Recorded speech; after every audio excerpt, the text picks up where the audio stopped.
All right, we got part 3 going here of my history or story. I'm excited to be able to spell out so much more of it, but I just wanted to lay out these first 4 videos so that people would know some of my experiences and be able to open up the floor for questions that they might have or that you might have. We didn't find out the gender of our 3rd son, hoping that it was a girl. I actually ended up pregnant just as I was graduating cosmetology school. I was devastated. I had been working with the SBA to open a hair salon in my hometown. Another baby was not what I was hoping for.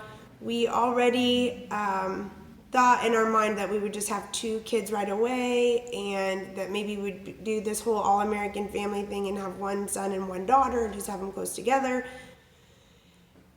We had 2 boys.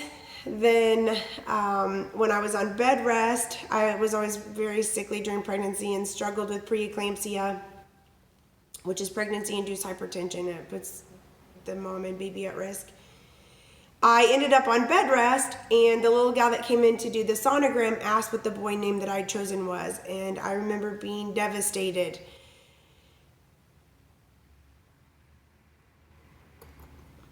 At this point, we didn't think that we would have any daughters, and we're just trying to move forward with how our life would be. Exciting to know that God had a different plan. My parents had taken in one of my cousins and her infant child. My cousin is my mom's sister's daughter, and her biological daughter, we always refer to her as Aaliyah's birth giver. She was struggling in her life. She struggles with mental health and addiction, and my parents had taken her into their homestead and built a relationship with my daughter.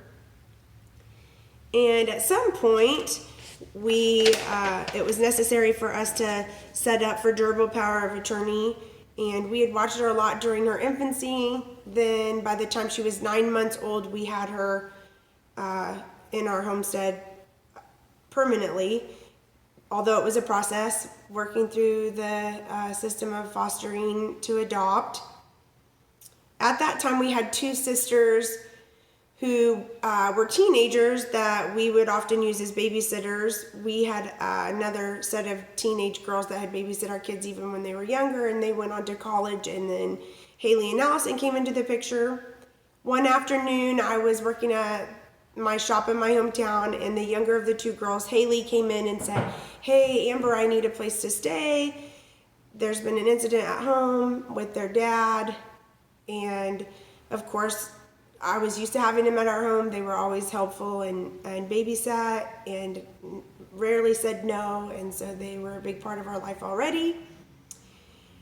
The altercation had been between the older girl, Allison, and her dad, and long story short, we fought for 6 weeks to get a case filed, and they aged out in the system in foster care and are still a huge part of our life. They've beaten a lot of hard statistics that foster kids don't normally reach, and so I would have to say I'm super proud of them. Allison's in Denver with her significant other, and Haley is in La Crosse and has 3 kids and works in the medical profession.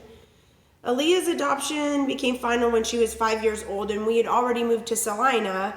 And it was a crazy process, in and out of court, dealing with social workers.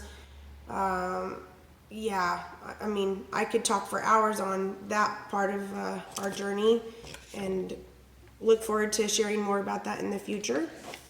So that brings you up to speed on with our kids. When, let's see, yeah. Aaliyah, I think she was only 3 years old when we moved to Salina.